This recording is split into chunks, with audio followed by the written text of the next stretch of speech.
Ketika perang terjadi di sebuah wilayah, ada yang menarik. Virus corona agaknya tidak beredar di sana. Apakah virus itu takut sama peluru tajam ya? Sebagian orang percaya bahwa pandemi virus Wuhan ini adalah natural disaster atau petaka alami seperti halnya pada Spanish flu di awal abad 20 atau Black Death di abad pertengahan di Eropa. Sebagian percaya ini adalah pandemi yang diplan atau direncanakan. Karena direncanakan, ya ada target pencapaian, ada kebutuhan yang diciptakan atau create demand, dan ada solusi yang telah disiapkan. Mereka yang sefaham dengan pandemi, pemikiran mereka kalau melihat pejabat yang menekan rakyatnya, pejabat atau pemerintahan itu takut atau kalah sama oligarki artinya. Karena pandemi dijalankan oleh oligarki yang diuntungkan secara materi dengan mempengaruhi pejabat dan pemerintahan yang dipakai sebagai alat perpanjangan tangan penyedia kebutuhan tersebut. Itu bagian dari cerita konspirasi bagi mereka yang percaya. Untuk itu, kita lihat sekarang adakah korelasi hubungannya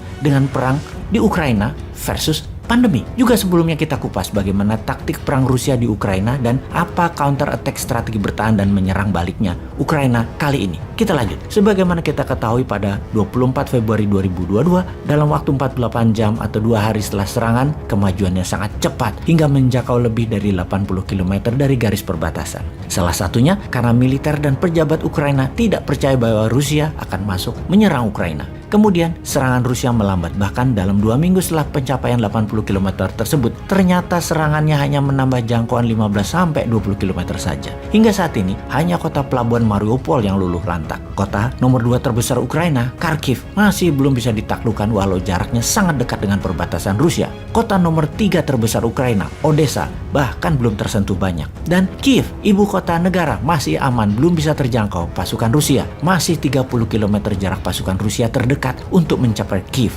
dan ini sudah minggu ke-6 setelah penyerangan. Perhitungan pencapaian serbuan Rusia baru hanya bisa menaklukkan 20% wilayah Ukraina dan tidak bergerak maju lagi. Kota-kota di dalam jangkauan 20% wilayah yang telah dicaplok pertempurannya masih sengit terjadi, seperti di Kharkiv misalnya. 20% wilayah yang dikontrol Rusia saat ini adalah sekitar 125.000 km persegi di luar Crimea yang sudah dianeksasi di tahun 2014. Yang jadi pertanyaan sekarang, apakah dengan telah mengendalikan 20% wilayah Ukraina, serangan Rusia dianggap sukses? Bagaimana kalau kita bandingkan dengan Operation Barbarossa di tahun 1941, serangan kilat Jerman ke wilayah Soviet yang merupakan serangan tiba-tiba di mana dalam 1 minggu berhasil maju 300 km dan dalam 2 minggu 700 km pasukan Jerman sudah masuk ke wilayah Soviet. Kemudian ketika memasuki 1 bulan, Jerman berhenti sebentar dan menguatkan pasukan cadangan dan logistik, lalu menyerang melebar tetapi tidak langsung ke Moskow. Dengan jumlah tentara Jerman menyerang Rusia sangat besar, membuat di awalnya Rusia tidak memberi perlawanan berarti. Namun yang kita semua tahu, Operation Barbarossa, Jerman kalah dari Soviet. Kesalahan Jerman adalah salah waktu menyerang Soviet di musim dingin, dan salah membaca moral semangat tentara Soviet yang militan. Kita sekarang membandingkan dengan serangan sekutu ke Irak di tahun 2003, di mana dalam 1 minggu 300 km pasukan Amerika dan sekutu masuk ke wilayah ibu kota Baghdad, yang kemudian dalam 6 minggu, 1,5 bulan kemudian Irak takluk.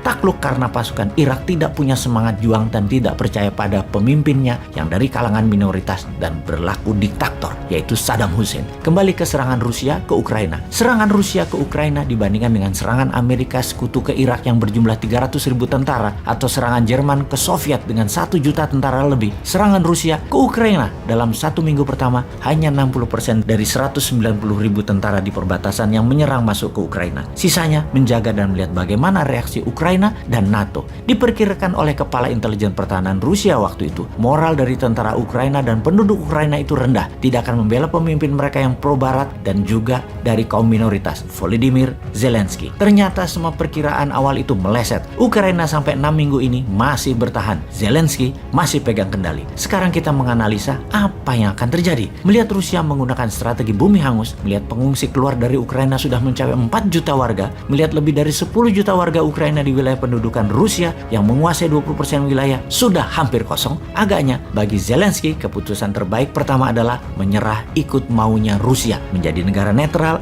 tidak ikut NATO, melepas Donbas, menerima lepasnya Crimea, atau terus bertahan, tidak menyerah namun terbuka untuk negosiasi, main panjang, selundupkan terus senjata dari perbatasan Polandia ke kota Lviv, tambah terus mercenaries dari pihak barat, geser penduduk ke sisi barat Ukraina, biarkan sisi timur kosongkan penduduknya, bertahan sporadis pakai serangan insurgensi dengan perang kota di wilayah timur Ukraina. Lalu ada lagi analisa yang sangat penting untuk kita pertimbangkan. Kita semua tahu, virus Delta adalah mutasi virus Alpha. Siapa yang terpapar Alpha tidak terpapar Delta. Lalu ada Omni, di mana yang terkena Alpha dan Delta ternyata tetap bisa kena Omni. Artinya apa? Ada dua artinya. Artinya, satu, vaksin tidak efektif karena sudah divaksin tetap kena, walau dengan perkataan yang penting tidak parah. Nomor dua, juga bisa berarti Omni bukan mutasi Delta, karena itu yang kena Alpha atau Delta tetap bisa kena. Maka, analisa gosip terbaru adalah kalau perang Ukraina cepat berlalu, kurang dari 3 bulan dari sekarang, maka tugas pandemi belum selesai. Ada Delta Crohn, mutasi Omni akan dilanjutkan dan bersiap dunia melakukan lockdown lagi. Kalau perang Ukraina memanjang, maka stok pangan artificial food dimainkan. Pokoknya mereka-mereka juga yang untung. Faham?